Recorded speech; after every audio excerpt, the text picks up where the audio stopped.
আমন্ত্রণ জানাচ্ছি এটিএন নিউজের প্রতি মধ্যরাতের নিয়মিত আয়োজন ইয়াং নাইট দেখার জন্য। তরুণদেরকে নিয়েই আমাদের এই অনুষ্ঠান এবং তেমনই দুজন তরুণকে আজকে আমরা হাজির করেছি এটিএন নিউজের ইয়াং নাইটে। তাদের একজন হচ্ছেন আমার সাথে স্টুডিওতে বসে আছেন মুগ্ধ মিম মাহজাব, যিনি একজন পিএইচডি ক্যান্ডিডেট, কাজ করছেন ভার্জিনিয়া ইউনিভার্সিটি অফ ভার্জিনিয়াতে পিএইচডি ফেলো হিসেবে কাজ করছেন। উন্নয়নের অর্থনীতি এবং পলিটিক্যাল ইকোনমি এই দুটোকে মিলিয়ে উন্নয়নের রাজনৈতিক অর্থনীতি এই বিষয় নিয়েই তিনি ডেভেলপমেন্ট ইকোনমিক্স নিয়ে তিনি কাজ করছেন। এবং একই সঙ্গে আমাদের সঙ্গে স্কাইপে যুক্ত হয়েছেন সন্দীপ সুরেখা, তিনি একজন পিএইচডি ক্যান্ডিডেট। তিনি কাজ করছেন, তার গবেষণাটি তিনি করছেন মার্কিন যুক্তরাষ্ট্রে আইওয়া স্টেট ইউনিভার্সিটিতে। এই দুজনকেই আমরা, দুই অর্থনীতির ছাত্রকেই আমরা পেয়েছি। ছাত্র বলাটা একটু ভুল হবে, তারা আসলে এখন গবেষক, ছাত্র সেই অর্থনীতি গবেষককেই আমরা পেয়েছি আজকে কথা বলার জন্য। এবং আমরা একটু কথা বলবো বাংলাদেশের সামগ্রিক এবং বৈশ্বিক অর্থনীতি সব কিছু মিলে আমরা আজকে আড্ডা দেব।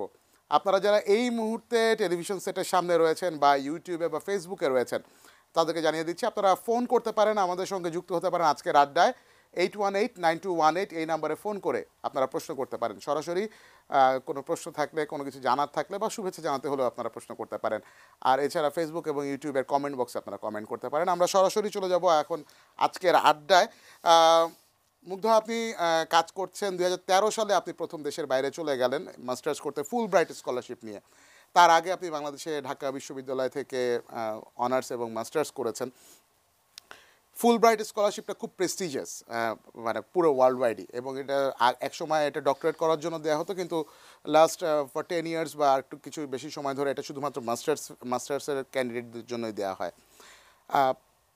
বাংলাদেশি স্টুডেন্ট হিসেবে যখন মানে ফুল ব্রাইট স্কলারশিপ নিয়ে দেশের বাইরে গেলেন, এটার তো মানে প্রসিডিউর থাকে অ্যাপ্লাই করার। এই অ্যাপ্লাই করার এবং সিলেক্ট হওয়ার ক্রাইটেরিয়াগুলো কী কী? মানে আমাদের ছেলেমেয়েরা অনেকেই এখন আসলে দেশের বাইরে স্কলারশিপের জন্য আবেদন করেন। স্কলারশিপের আবেদন কিভাবে করলে আসলে স্কলারশিপ পাওয়ার সম্ভাবনাটা বাড়ে, এটাকে একটু এনলাইটেন করবেন আমাদের দর্শকদেরকে। ধন্যবাদ তপু। চমৎকার প্রশ্ন। এখানে আসলে আপনি যেভাবে প্রশ্নটা করলেন, দুটো ক্যাটাগরিতে আমি ভাগ করতে পারি। একটা হচ্ছে যারা আমাদের বাংলাদেশের শিক্ষার্থী বাইরে অ্যাপ্লাই করছে মাস্টার্সের জন্য অথবা পিএইচডির জন্য। মাস্টার্সের জন্য স্পেশালি ফুল ব্রাইট প্রোগ্রামটা একটু ডিফারেন্ট। ফুল ব্রাইট প্রোগ্রামটা আপনি যেটা বললেন খুবই সিলেক্টিভ, এবং এটা সম্পূর্ণভাবে ইউএস স্টেট ডিপার্টমেন্ট করে থাকে।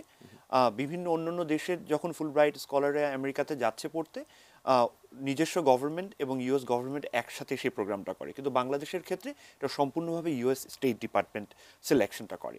এবং সেখানে প্রথম ক্রাইটেরিয়াটা হচ্ছে যে আপনি যে ফিল্ডে কাজ করছেন 2 বছরের অভিজ্ঞতা লাগবে, এবং অবশ্যই তার সাথে আপনার গবেষণার যেটাকে আমরা বলি স্টেটমেন্ট অফ পারপাস, আপনার রিসার্চ অবজেক্টিভটা কি সেটা আপনাকে সুন্দরভাবে লিখতে হবে, এবং তাছাড়া যে জিআরই টোফেল স্কোর সেটা আপনার থাকতে হবে, এবং সেই সাথে রেকমেন্ডেশন লেটার যেটা আমরা বলি যে শিক্ষকদের কাছ থেকে আমরা পাবো, সেটা সহ একটা সম্পূর্ণ প্যাকেজ আপনাকে ইউনিভার্সিটিগুলোতে সেন্ড করতে হবে, এবং আপনি গ্লোবালি আপনাকে র্যাঙ্কিংয়ের মাধ্যমে আপনাকে ওখানে সিলেক্ট করা হবে। ঠিক একইভাবে যদি যারা শিক্ষার্থী বাইরে অ্যাপ্লাই করছে পিএইচডির জন্য, একইভাবে যেগুলো বললাম সেই জিআরই স্কোর, টোফেল স্কোর, এবং সেই সাথে statement of purpose, recommendation letter, এবং যে বিষয়ে কাজ করবে সেই বিষয়ে কোন বিশ্ববিদ্যালয়গুলো কাজ করছে আমেরিকাতে, ইউএসএতে, সেই অনুযায়ী অ্যাপ্লিকেশনটা করতে হবে।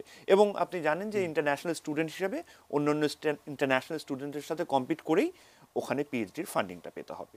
আচ্ছা, এই ক্ষেত্রে একটা প্রসঙ্গ চলেই আসে যে যারা অ্যাপ্লাই করছেন, দেশের বাইরের জন্য অ্যাপ্লাই করছেন, অনেককেই আমরা দেখি যে এখানে অনার্স মাস্টার্স করার পর আবার ওখানে যে মাস্টার্সের জন্য অ্যাপ্লাই করছেন। আপনি নিজেও মাস্টার্সের জন্য অ্যাপ্লাই করতে হয়েছে, প্রথমে মাস্টার্স করেছেন, তারপরে আপনি পিএইচডি শুরু করেছেন।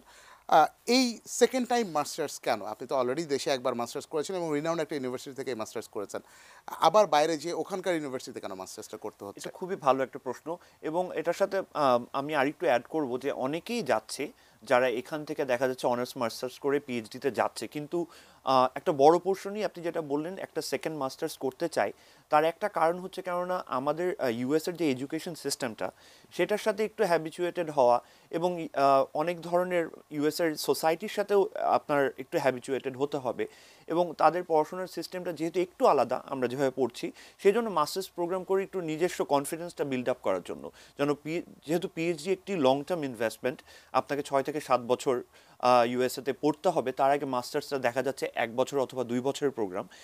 এবং যেহেতু পিএইচডি বুঝতেই পারছেন যে কমিটমেন্টটা অনেক বড় এবং খুব চ্যালেঞ্জিং, সেহেতু মাস্টার্সের এক্সপিরিয়েন্সটা আমাদের স্টুডেন্ট যারা যাচ্ছে তারা নিতে চাচ্ছে প্রথমে। আচ্ছা, আমি একটু সন্দীপ সুরেখার কাছে আসতে চাই।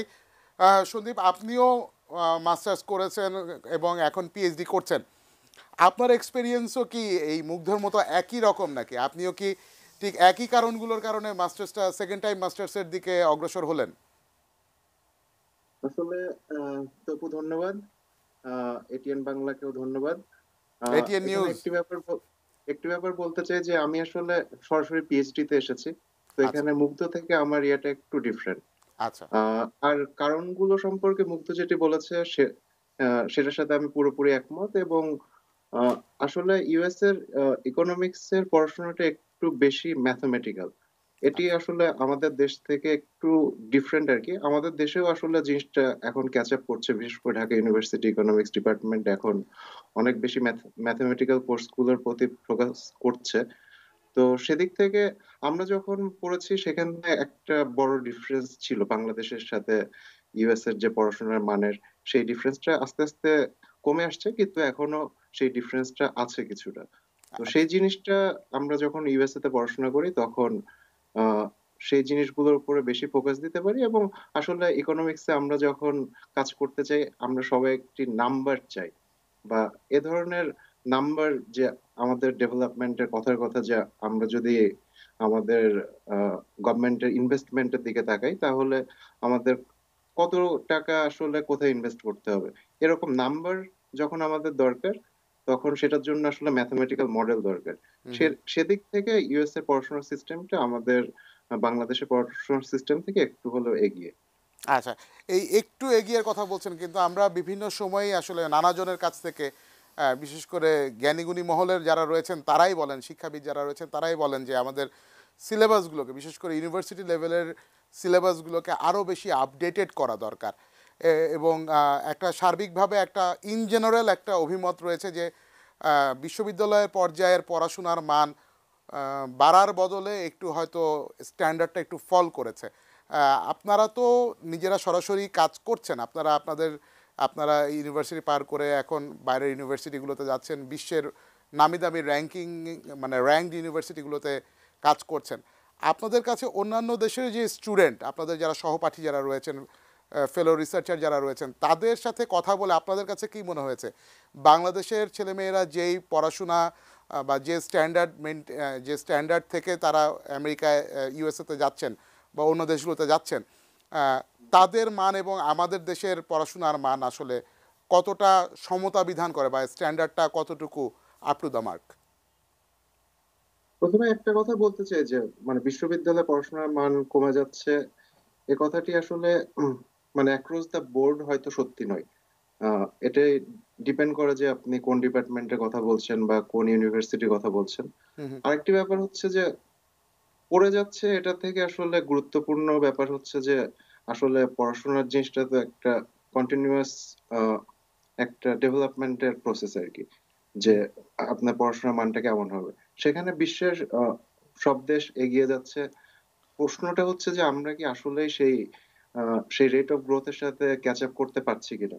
তো হুম আমার হুম। মতামত হলো, আমি মানে ঢাকা ইউনিভার্সিটি ইকোনমিক্স এর কথা বা ইকোনমিক্স এর কথা ইন জেনারেল যদি বাংলাদেশের কথা বলতে চাই, আমি মনে করি যে ট্রেন্ডটা ঠিক আছে।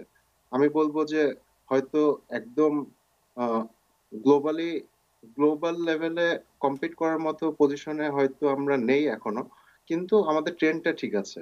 কারণ মানে আমি স্পেশালি ইকোনমিক্স এর যেসব স্টুডেন্ট আসে এখানে, আমার পরে যারা এসছে, আমার অলমোস্ট 5 বছর হয়ে গেল, রিসেন্টলি যারা এসছে তারা যে ব্যাকগ্রাউন্ড থেকে এসছে বা তারা যে কারিকুলামের মধ্য দিয়ে এসছে, সেটা আমার মনে হয়েছে যে আমরা যে কারিকুলামটা পেয়েছি সেটা থেকে অনেক উন্নত।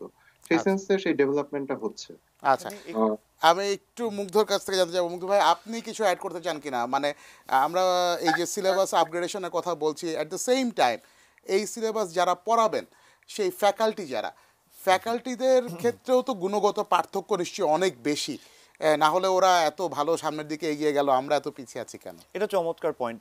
আপনি আপনি দেখুন ইউএসএতে বা মোস্টলি ওয়েস্টার্ন ইউনিভার্সিটিগুলোতে যেটা হচ্ছে, তারা যখন নিয়োগ দিবে একজন ফ্যাকাল্টি মেম্বার, ক্রাইটেরিয়া হচ্ছে তাকে ওই বিষয়ে পিএইচডি থাকতে হবে এবং সে অ্যাপ্লাই করবে তার যেটাকে আমরা বলি প্রধান জব মার্কেট পেপার, সেই পেপারটার কোয়ালিটি কীরকম সেটার উপর ডিপেন্ড করে তাকে ইন্টারভিউ করা হবে এবং তারপরে তাকে সিলেক্ট করা হবে। এবং আপনি জানেন যে টেনিউর প্রসেস, তাকে 3 থেকে 4 বছরের মধ্যে পাবলিকেশন করতে হবে তার পার্মানেন্ট পজিশনের জন্য। আমাদের এখানে আমাদের যে সিস্টেমটা সেটা আপনি জানেন যে বিশ্ববিদ্যালয়গুলোতে দেখা যাচ্ছে যে অনার্স মাস্টার্স করার পরে মোস্ট অফ দ্য ডিপার্টমেন্টে যারা প্রথম দিকে থাকছে তাদেরকে নেওয়া হচ্ছে, অন্যান্য ডিপার্টমেন্টে হয়তো প্রসেসটা আর একটু অন্যরকম। তো এই ক্ষেত্রে আমার মনে হয় একটা বড় পার্থক্য হয়ে যায়।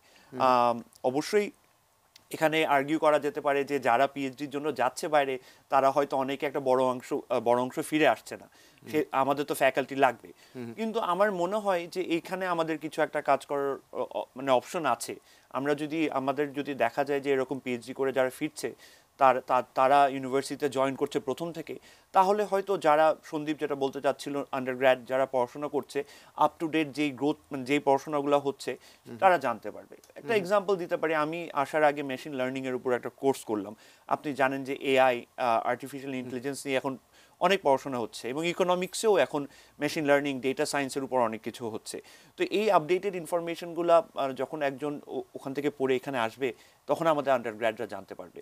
তবে অবশ্যই সেলফ সিলেকশনের একটা ব্যাপার আছে। যেসব আন্ডারগ্র্যাড অনার্সে পড়ছে, যারা আসলেই বাইরে পড়তে চায়, শুধুমাত্র তারা কারিকুলামের ভিতরে না থেকে তারা এখন ইন্টারনেট আমাদের আঙুলের ডগায়, তারাও কিন্তু পারবে যে গ্লোবালি কোন জায়গায় কি পড়ানো হচ্ছে সেটা ওভাবে খুঁজে বের করতে এবং নিজেকে প্রিপেয়ার করতে।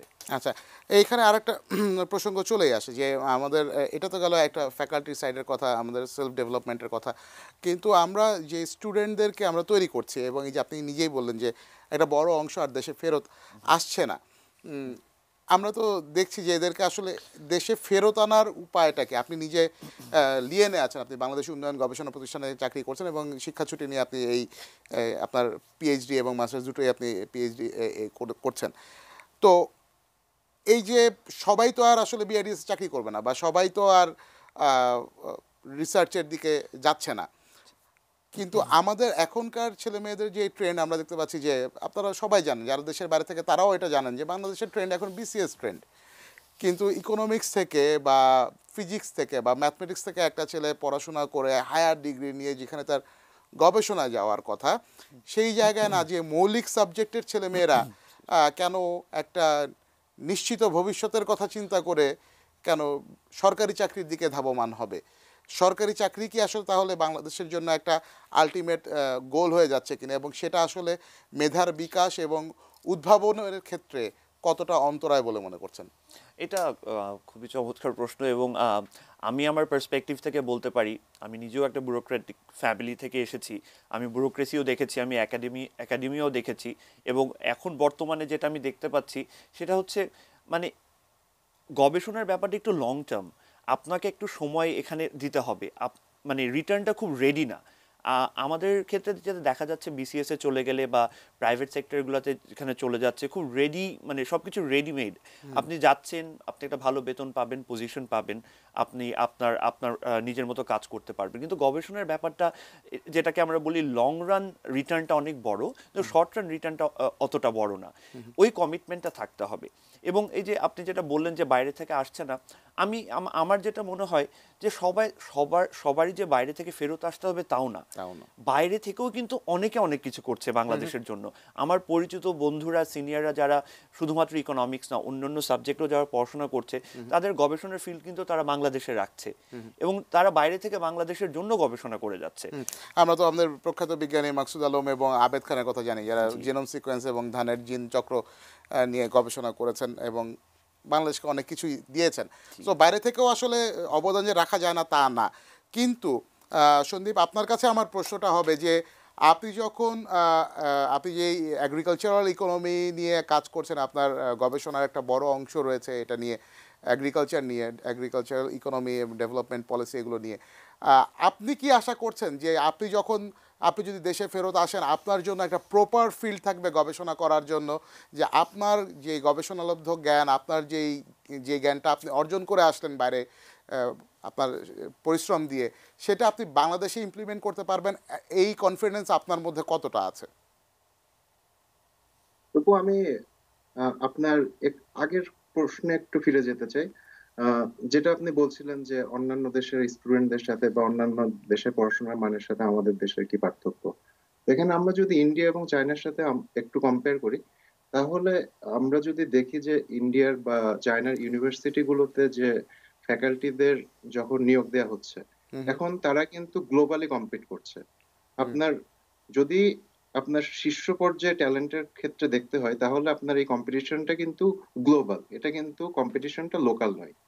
তো আপনার যদি সেই ট্যালেন্ট গুলোকে, যারা বাইরে পড়াশোনা করছে, হোক সেটা বাংলাদেশ থেকে বা অন্যান্য দেশের থেকে যারা রিসেন্ট গ্রাজুয়েট, তাদেরকে যদি আপনার আহ, মানে শিক্ষা ব্যবস্থার সাথে যুক্ত করতে চান অথবা গবেষণার সাথে যুক্ত করতে চান, তাহলে আপনাকে তাদেরকে কিন্তু প্রপার একটা ইনসেনটিভ দিতে হবে। হুম হুম সেই ইনসেনটিভ স্ট্রাকচারটা এখনো বাংলাদেশে তৈরি হয়ে ওঠেনি আমি বলবো। যে ধরেন আপনি ঢাকা ইউনিভার্সিটিতে একটা ডিপার্টমেন্টে সেই ক্যাপাসিটি বিল্ড আপ করতে চান, তাহলে আপনাকে যেটা করতে হবে যে গ্লোবালি ইউনিভার্সিটি গুলো যে ফ্যাসিলিটি গুলো দিচ্ছে, হুম হুম সেই জায়গাটা, সেই ফ্যাসিলিটি গুলোকে আপনাকে দিয়ে আপনাকে ট্যালেন্টকে বাইরে থেকে আনতে হবে। সেটা হোক বাংলাদেশি ট্যালেন্ট অথবা অন্য দেশ থেকে ট্যালেন্ট, সেই জিনিসটা ইম্পর্টেন্ট। তো আমি মনে করি যে সেই পরিবেশটা এখনো পুরোপুরি তৈরি হয়নি, যে আপনি একজন রিসার্চার যার কাজের কোয়ালিটি অনেক, মানে আহ, বিশ্বমানের কাজের, যে কোয়ালিটির কাজ যিনি করবেন, তাকে যদি আপনার বাংলাদেশে সেই সুযোগটা দিতে হয়, তাহলে সেই ইনসেনটিভ স্ট্রাকচারটা ডেভেলপ করা প্রয়োজন। তবে কাজ করার সুযোগ একেবারে নেই সেটি বলবো না। প্রাইভেট সেক্টর বা প্রাইভেট ইউনিভার্সিটি গুলো এখন সেই গ্লোবালি কম্পিট করার মতো একটা অবস্থায় আসছে, সেই সুযোগগুলো তৈরি হচ্ছে। হয়তো আমাদের আরো 10-15 বছর টাইম লাগবে, কিন্তু আমি আসলে পুরোপুরি নিরাশাবাদী নই। আমি আশাবাদী যে, মানে আমি গ্রাজুয়েট করার পরে আমি যদি বাংলাদেশে ফিরে যাই, তাহলে আমি মনে করি যে কিছুটা হলেও কাজের সুযোগ আছে এখনো। ধন্যবাদ, আপনি আমাদের সঙ্গেই থাকবেন। দর্শক, এই পর্যায়ে নিতে হচ্ছে ছোট্ট একটা বিরতির পর আবারও ফিরছি ইয়াং নাইটে। ততক্ষণ আমাদের সঙ্গেই থাকুন।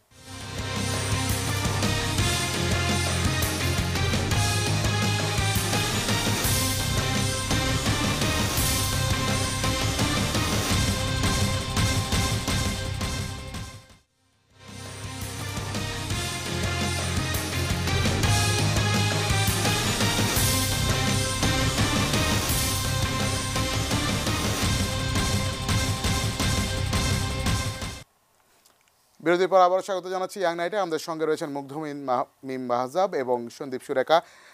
মুগ্ধ ভাই, আপনাকে আমি বিরতির আগে সন্দীপদা যেখানে কথা ছেড়েছেন, আমি আপনাকে তারপর থেকে একটু শুরু করতে চাই। আপনি কাজ করছেন উন্নয়নের রাজনৈতিক অর্থনীতি নিয়ে। উন্নয়নের কথা যখন চলে আসে, আমরা গত 10 বছর ধরে যদি বলতে হয়, এই রেজিমে, আওয়ামী লীগ গভর্নমেন্টের এই রেজিমে আমরা দেখতে পাচ্ছি যে উন্নয়নের দিকে ব্যাপক হারে নজর দেওয়া হচ্ছে, এবং এবং একই সঙ্গে গণতন্ত্র নিয়েও প্রশ্ন উঠছে নানা জায়গা থেকে। আহ, উন্নয়ন না গণতন্ত্র, এই ধরনের একটা ডিবেট কিন্তু চলে আসছে। বেসিক্যালি আমাদের এখানে উন্নয়ন যখন হয়, তৃতীয় বিশ্বের দেশগুলোতে উন্নয়নের সাথে কারাপশন বা দুর্নীতি একটা ওতপ্রোতভাবে একটা সংযোগ থাকে, যে কারণে সরকারে যারা থাকেন তারাও চেষ্টা করেন যে দুর্নীতি যতটা কমানো সম্ভব। যেমন আওয়ামী লীগ এই টার্মে এসে মাননীয় প্রধানমন্ত্রী জাস্ট গতকালকেই মন্ত্রিসভার বৈঠকে বলেছেন, মন্ত্রীদের কাছে চেয়েছেন তারা যেন সততার সঙ্গে কাজ করেন। তো এই জায়গাটায় উন্নয়নের সাথে কি আসলে এই দুর্নীতি অর্থনীতির দৃষ্টিকোণ থেকে কি আসলেই ওতপ্রোতভাবে জড়িত? কোনোভাবেই কি এখানে চেক অ্যান্ড ব্যালেন্সের কোনো জায়গা পাওয়া যাবে না? বা আর এই যে যদি দুর্নীতি যেগুলো হয় সেগুলোকে আবার ইকোনমিতে ফিরিয়ে আনার উপায় কি হতে পারে, যেটা আমাদের নতুন অর্থমন্ত্রী হয়তো সামনের বাজেটে সেই দিক নির্দেশনা হয়তো দিতে পারেন, এরকম কিছু কি আছে আপনাদের চিন্তাভাবনায়? সেটা আমি একাডেমিক পয়েন্ট অফ ভিউ থেকেই বলি। একাডেমিক পয়েন্ট অফ ভিউ থেকে আপনি যেটা বললেন, আহ, আহ, একটা একটা দেশ বা অর্থনীতি যখন ডেভেলপিং কান্ট্রি থেকে আমরা গ্রো করছি, আপনি দেখেন আমাদের ফেনোমেনাল, আমাদের গ্রোথ রেট ফেনোমেনাল।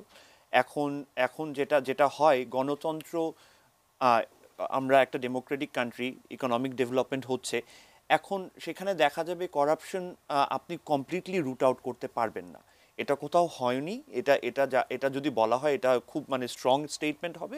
কিন্তু যেটা বললেন সহনীয় মাত্রাটা খুবই ইম্পর্ট্যান্ট। কেননা ইকোনমিক যে অ্যাক্টিভিটিসগুলো আছে ডেভেলপিং কান্ট্রি, সেটা বাংলাদেশ বলেন, ইন্ডিয়া বলেন, আপনি আফ্রিকান কান্ট্রিগুলো বলেন, ইস্টার্ন ইউরোপের কান্ট্রিগুলো বলেন, অথবা ল্যাটিন আমেরিকান কান্ট্রিগুলো বলেন, স্পিড মানি বা কিছু কিছু লেভেল অফ করাপশন ওখানে থাকে, কারণ ইকোনমিক অ্যাক্টিভিটিসগুলোকে আপনাকে ত্বরান্বিত করার জন্য ওইটাই হয়তো সিস্টেম। কিন্তু হ্যাঁ, আমাদের অবশ্যই দেখতে হবে যেন ব্রড ক্যাটাগরিতে আমাদের বিভিন্ন ধরনের যে বড় বড় ধরনের স্ক্যামগুলো হচ্ছে সেগুলোতে যেন না হয়। ইন্ডিয়াতে 3G স্ক্যামের কথা আমরা বলতে পারি। ওই ধরনের বড় স্ক্যামগুলো থেকে আমাদের দূরে থাকতে হবে, এবং সেই জন্য সরকার পদক্ষেপ নিচ্ছে এবং নিয়েছেন। এবং সেই স্ক্যামগুলো করলে যেটা হয়, সেটার লং টার্ম রিপারকেশনগুলো আমাদের অর্থনীতির জন্য খারাপ হয়ে যায়। সেটার জন্য যে পদক্ষেপ নেওয়া দরকার আমার মনে হয় সেটা নেওয়া হচ্ছে। এবং একটা বড় আমরা যদি ব্ল্যাক মানির কথা বলি, ইকোনমিতে আছে, এবং সেটার যে অ্যাক্টিভিটিসগুলো মানে সেটা আমাদের যদি অর্থনীতিতে আমরা ফিরিয়ে আনতে পারি। আপনি জানেন যে আমাদের প্রাইভেট ইনভেস্টমেন্ট টু জিডিপি রেশিওটা কম। সো ইনভেস্টমেন্টটা আমাদের বাড়াতে হবে। আমাদের অবশ্যই রেমিটেন্সেস, আরএমজি সেক্টর আমাদের বড় ফোর্স আমাদের ইকোনমিটা আমাদের গ্রোথের জন্য, কিন্তু সেই সাথে আমাদের প্রাইভেট ইনভেস্টমেন্ট আরও বাড়াতে হবে। এবং সেখানেই দেখা যাচ্ছে যে আমরা যেটা বলছি যে একটা বড় অংশ যদি মানে আমাদের মেইন স্ট্রিম ইকোনমিতে না আসে, সেটা আমাদের জন্য একটা ক্ষতির বিষয় হতে পারে। আচ্ছা, আমরা একটু সন্দীপদার কাছে যেতে চাই। সন্দীপ, আপনি বলছেন আপনি তো কৃষি নিয়ে কাজ করেন, এবং পুরো বিশ্ব এখন কৃষিতে একটা হুমকির সম্মুখীন। গ্লোবাল ওয়ার্মিংয়ের কারণে পুরো বিশ্বে এখন যে হারে আবহাওয়ার পরিবর্তন, জলবায়ুর পরিবর্তন যেভাবে হচ্ছে, তাতে কৃষি পেশাটাকে কেন্দ্র করে যারা বেঁচে থাকেন তাদের জীবন ধারণটা রীতিমতো দুর্বিষহ হয়ে উঠছে। তো সেরকম একটি পজিশনে থেকে বাংলাদেশের মতো একটি তৃতীয় বিশ্বের দেশ বা সার্বিকভাবে পুরো বিশ্ব নিয়েই যদি বলেন, তাহলে কৃষির ভবিষ্যৎ আসলে কোন দিকে যাচ্ছে, অর্থনৈতিক দিক থেকে এবং আমাদের জীবন ধারণের সাথে সম্পর্কিত দিক থেকে? আচ্ছা, এখানে আমি একটা কথা বলতে চাই।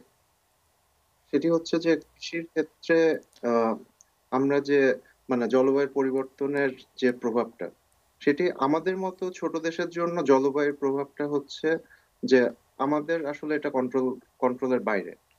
আমরা এখানে জলবায়ুর পরিবর্তনের যে জিনিসগুলো আসছে সেটা আমাদেরকে মেনে নিয়েই তার সাথে আমাদের কৃষি ব্যবস্থাটাকে পরিবর্তন করে নিতে হবে। আমাদের জন্য এটি হচ্ছে বাস্তবতা। বৈশ্বিকভাবে এই জলবায়ুর পরিবর্তনটা মোকাবেলা করতে হবে। সেখানে আমাদের হয়তো রোল আছে কিছুটা, কিন্তু কৃষিক্ষেত্রে আমরা যখন বলি তখন আমরা আসলে জলবায়ুর পরিবর্তনকে আমরা এফেক্ট করতে পারবো না। তো এখানে আসলে গবেষণাটা অনেক ইম্পর্টেন্ট, যে গবেষণার মাধ্যমে কিভাবে সেই জলবায়ুর পরিবর্তনের ইফেক্টটাকে মিনিমাইজ করা সম্ভব। তো কিছু গবেষণা হচ্ছে, আপনারা হয়তো জানেন যে লবণাক্ত বা নোনা পানিতে বা নোনা জমিতে কি কি ধরনের কৃষি পণ্য করলে সেটির উৎপাদন ঠিক মতো হতে পারে। সে বিষয় নিয়ে যথেষ্ট গবেষণা হয়েছে এবং কিছু ক্ষেত্রে সেটা সফলও হ্যাঁ, হয়েছে। বাংলাদেশে মনে হয় এই একমাত্র কৃষি খাতেই একটু গবেষণার চেহারা আমরা দেখতে পাই বা শুনতে পাই, যেটি মোটামুটি আসলে যেটি আসলে একদম বাস্তব ইফেক্ট বা বাস্তব প্রভাব আমরা আমাদের জনজীবনে পাই, যে কারণে হয়তো কৃষির কথাটাই সবচেয়ে বেশি আসে। অন্যান্য ক্ষেত্রে যেই গবেষণাগুলো হয় সেগুলো তেমন একটা নজরে আমাদের আসে না। আমরা মনে হয় অন্যান্য ক্ষেত্রে গবেষণার দিকে এই জন্যই একটু পিছিয়ে আছি বরাদ্দ দেওয়ার ক্ষেত্রে।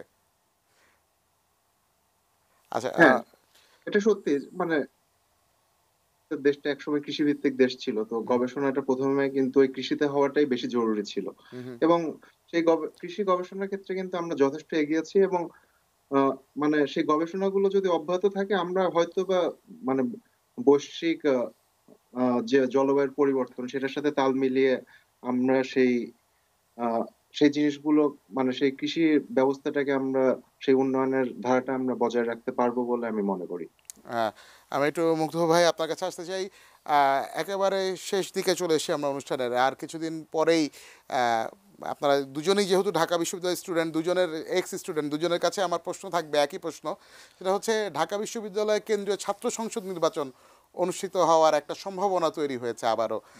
মার্চের 15 তারিখের মধ্যেই এটি অনুষ্ঠিত হওয়ার একটা বাধ্যবাধকতা রয়েছে, আইনি বাধ্যবাধকতা। তো আপনারা আসলে দীর্ঘ সময় ঢাকা বিশ্ববিদ্যালয়ে পড়াশোনা করেছেন, আপনাদের সময় সেশন জাম সেই অর্থে ছিল না, কিন্তু তারপর একটা বেশ লম্বা সময় 6-7 বছরের একটা 6 বছরের মতো একটা সময় আপনারা ঢাকা বিশ্ববিদ্যালয়ে কাটিয়েছেন, আড্ডা দিয়েছেন, বন্ধুত্ব করেছেন, কিন্তু আপনারা ডাকসু নির্বাচন পাননি, কখনো নিজেদের প্রতিনিধি নির্বাচন করতে পারেননি। এই আফসোস মনে হয় ঢাকা বিশ্ববিদ্যালয়ের এই সময়টার মধ্যে যারা পাশ করে বের হয়ে গেছেন তাদের সবারই থাকবে। কিন্তু আমার প্রশ্নটা আপনার কাছে যে ডাকসু নিয়ে আপনার আফসোস হয় কোন জায়গাটা নিয়ে? আপনাদের দুজনের কাছে প্রশ্ন থাকে, আমি প্রথমে মুগ্ধ ভাইয়ের কাছে জানতে চাই ডাকসুর প্রয়োজনীয়তাটা আপনারা কিভাবে অনুভব করেছেন আপনাদের স্টুডেন্ট লাইফে, এবং এখন এই পর্যায়ে এসে ডাকসুর প্রয়োজনীয়তাটা কতটা রয়েছে বলে মনে করছেন? ধন্যবাদ তপু। আপনিও মানে মনে থাকবে আমরাও এক সময় একই কন্টেম্পোরারি সময় আমরা ঢাকা বিশ্ববিদ্যালয়ে ছিলাম, সবারই স্বপ্ন ছিল যে ডাকসু নির্বাচনটা আমরা হয়তো আমাদের জীবদ্দশায় মানে ইউনিভার্সিটির জীবদ্দশায় দেখে যেতে পারবো অথবা কম্পিটও করতে পারবো, কেননা পলিটিক্স এবং আমরা এই ইতিহাস নিয়ে আমার বেশি কিছু বলার নেই। আমরা জানি যে ঢাকা বিশ্ববিদ্যালয় কতটা ইম্পর্টেন্ট, গুরুত্বপূর্ণ বাংলাদেশের ইতিহাসে, বাংলাদেশের জন্ম থেকে, বাংলাদেশের আই মিন 1947 থেকে আমাদের বিশ্ববিদ্যালয় কতটা গুরুত্বপূর্ণ। সেহেতু একটা ছাত্র সংগঠন এবং মানে পলিটিক্যাল ব্যানারের বাইরে এসে এটার গুরুত্ব অনুধাবন করার জন্য আমার মনে হয় না we have to be rocket scientist. এটার গুরুত্ব সেই লেভেলের। এবং আমি আমার অভিজ্ঞতা থেকে যেটা যদি বলি একটু ডিফারেন্ট অ্যাঙ্গেলে, আমি ইউনিভার্সিটি অফ ভার্জিনিয়াতে জানেন যে কিছুদিন আগে একটা মর্মান্তিক ঘটনা ঘটলো হোয়াইট সুপ্রিমেসিস্টদের, এক্স্যাক্টলি, যাদেরকে নিউ নাজিস বলা হচ্ছে, এরকম তারা মানে স্টুডেন্টদের উপর একটা প্রোটেস্টে তারা অ্যাটাক করলো এবং আনফর্চুনেটলি একজন জীবন হারান। তো আমি দেখলাম ওখানে কিন্তু সম্পূর্ণ ইউনিভার্সিটি এবং প্রত্যেকটা ছাত্র সংগঠন যারা আছে একসাথে হয়ে তারা প্রোটেস্ট করলো, এবং প্রোটেস্টটা মানে দ্য হোল ইউনাইটেড স্টেটস দে স ইট, তারা দেখলো, এবং সেখান থেকে কিন্তু একটা অনুধাবন হলো যে কত বড় মারাত্মক একটা ক্ষতি হয়ে গেছে। স্টুডেন্টরাই কিন্তু এগিয়ে আসলো প্রত্যেককে জায়গা থেকে। এই যে আপনি মনে করেন যে স্কুল শুটিংগুলো হচ্ছে, স্টুডেন্টের সংগঠনগুলাই কিন্তু এগিয়ে আসছে এবং তারা প্রোটেস্ট করছে এবং সেটা নিয়ে পলিসি চেঞ্জ হচ্ছে। এবং এটা তারা কিন্তু কোনো পলিটিক্যাল ব্যানারের আন্ডারে সংগঠন না। সেই জন্য খুবই গুরুত্বপূর্ণ যে ঢাকা ইউনিভার্সিটি ডাকসু আবার ফিরে আসবে, এবং I am looking forward to it. এবং এটা গুণগত মান যদি নিশ্চিত করা যায়, এটার থেকে শুধুমাত্র পজিটিভ দিকই আমি দেখতে পাচ্ছি। সন্দীপ দা, আপনার কাছে একদম শেষ মুহূর্তের বক্তব্য, এই ডাকসু নিয়ে আপনার শেষ কমেন্ট। মানে এখানে একটু আমি মানে ঢাকা ইউনিভার্সিটি লাইফে ফিরে যাচ্ছি। আমি আর মুগ্ধ যখন পড়তাম, মানে আমরা যে সবাই ছিলাম, আমরা যখন বাংলাদেশের রাজনীতি নিয়ে কথা বলতাম, তখন আমাদের এটা এক ধরনের স্বপ্ন ছিল যে আমরা ছাত্র অবস্থায় কিভাবে বাংলাদেশের রাজনীতি বা বাংলাদেশের মানে ভবিষ্যতের ব্যাপারে আমরা কন্ট্রিবিউট করতে পারি। তো সেক্ষেত্রে আমাদের সবসময় মনে হতো যে ডাকসু নির্বাচনটা যদি থাকে, আহ, তাহলে ছাত্রদের সাথে এই যে রাজনীতির যে সম্পর্ক, এই সম্পর্কটাই আরো ভালোভাবে গড়ে উঠতে পারে। তো সেই ধন্যবাদ, সেই জায়গা ধন্যবাদ থেকে সন্দীপ দা এটা আপনাকে। খুবই আমরা আসলে একেবারে অনুষ্ঠানের শেষ পর্যায়ে চলে এসেছি, আর কথা বলার সুযোগ দিতে পারছি না, খুবই দুঃখিত। মুগ্ধময়ী মাহজাব, আপনাকে অসংখ্য ধন্যবাদ। ধন্যবাদ তপু। দর্শক, আমরাও আশা করছি যে ডাকসুর মতো একটি ছাত্র সংগঠন কেন্দ্রীয় ছাত্র সংসদ নির্বাচন হয়ে গেলে সারা দেশের যে শিক্ষা প্রতিষ্ঠানগুলো রয়েছে সেখানেও ছাত্র সংসদ নির্বাচনগুলো অনুষ্ঠিত হতে থাকবে একের পর এক। আর তাহলেই শিক্ষক ছাত্রের মধ্যে যে সম্পর্ক, সেই বন্ডিংটা আরও জোরালো হবে, রাজনৈতিক সচেতনতা বাড়বে, এবং শিক্ষার্থীরা তাদের দাবি আদায়ের, অধিকার আদায়ের বিষয়ে আরও সচেতন হবে। আর সেটি যদি হয় তাহলে সার্বিকভাবে শিক্ষার মান উন্নয়ন হতে অবশ্যই বাধ্য হবে। সবাই ভালো থাকুন, সুস্থ থাকুন, নিরাপদে থাকুন। আগামীকালের ইয়াং নাইট দেখার আমন্ত্রণ জানিয়ে বিদায় নিচ্ছি।